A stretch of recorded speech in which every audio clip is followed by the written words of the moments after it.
This all-you-can-eat dim sum buffet, sitting in a beautiful Chinese garden in Sydney CBD, is fancy. They take the dim sum classics and put their own spin on it. The tranquility of the garden contrasts greatly with the hustles in the city. It's a treat dining here. Is this your first time seeing a dim sum buffet? How fancy does it get? And HungryAnna, do you have any tips or discount secrets? In this video, let's taste duck pancakes, oysters, and more. Question for you. What's the difference between spring rolls and summer rolls? Seasoning!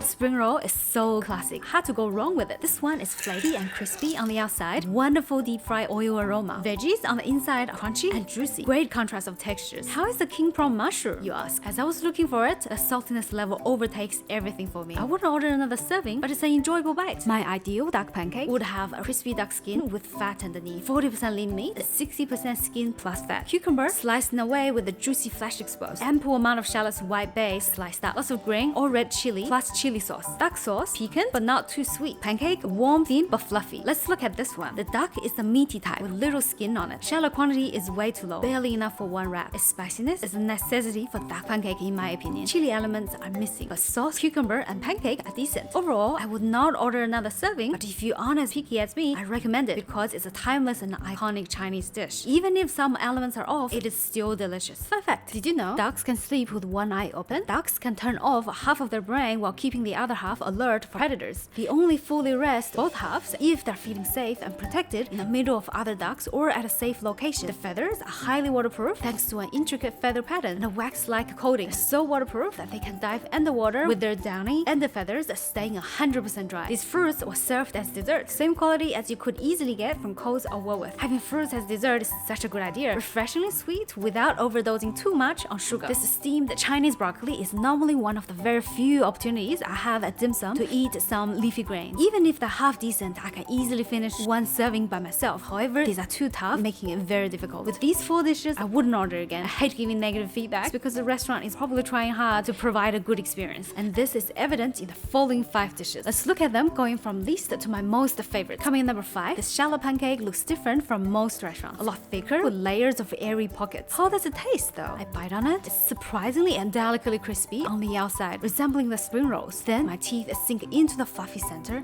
I take a deep breath. The shallot fragrance finds its way into my smell receptors, followed by the mela fragrance in the crust. I keep chewing on it. It's crispy, springy, soft, all together. One of a kind. It's at number 5 because it's carbs, but it's easily one of the best shallot pancakes I've ever had. Coming in number 4, this hot and sour soup is another classic in the Chinese cuisine. However, it can easily be too peppery or too sour because its flavors require delicate balance. First impression is the mouth coating. Bamboo shoot is crunchy and juicy. Wood ear adds varied texture, and silky egg ribbons add to the thickness. Most important of all, the savory, spicy, and tangy flavors are exquisitely balanced, and no single one stands out. All elements elevate the experience and exist harmoniously to give a fulfilling bite. If it's perfect by itself, why do you add Chinese vinegar? The sharp complex sauce brings it up another notch, helping to increase appetite. And this dish is served at the start of your meal. Who wouldn't want a big appetite at a buffet, right? Question for you. Where can you buy soup in bulk? The stock market.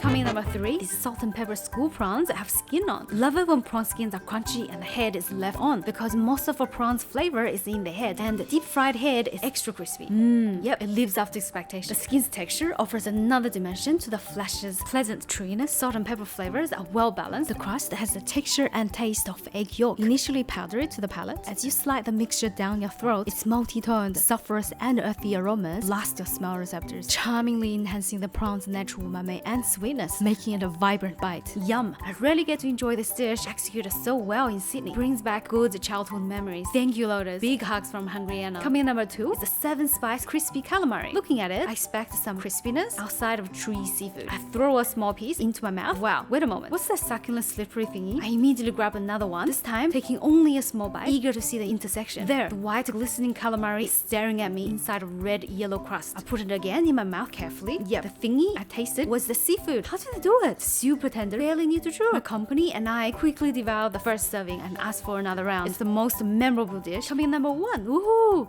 If you like this video, please give me a thumbs up. If you don't, smash hard on the thumbs down and maybe tell me in the comment section below what you don't like about it. Back to the video. Coming in number 1. Woohoo! Beautiful plating for these oysters. Purple leaves are a great finishing touch, complementing the creamy white oyster and glistening brown colored soy sauce. It's silky, delicately slippery, while offering some tender bite to it. Subtly briny and sweet, perfectly animated by the lively sauce. As a fermented soybean umami nutmeg, the ginger zestiness, and finger lime's tartness and astringency. Better than mayonnaise sauce. It not only offsets the oyster's metallic taste, it complements and elevates it. Exhilarating and moreish. It's served as first dish. What a way to start the meal and give a great first impression. There's a reason why many fine dining places offer oysters as starter. Too bad this is the only item on the menu that's not bottomless, which is fair enough given this $69 meal. Are you hungry yet? What's your favorite dim sum dish? But wait, where are the dumplings, you ask? It is in an earlier episode linked here. Food is one selling point, but garden views and service are another. Is the overall package worth the price tag? Stay tuned for the next video.